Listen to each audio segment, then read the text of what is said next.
Bago bumiyahe, check muna.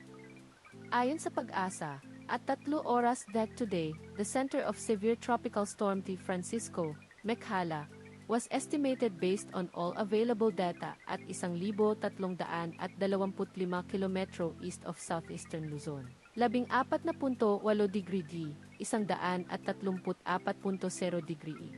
With maximum sustained winds of 100 kilometro D near the center and gustiness of up to 125 kilometro. It is moving west-northwestward at 25 kilometro G, southwest monsoon affecting Mindanao.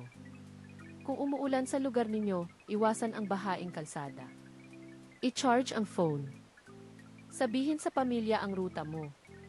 I-save ito bago umalis.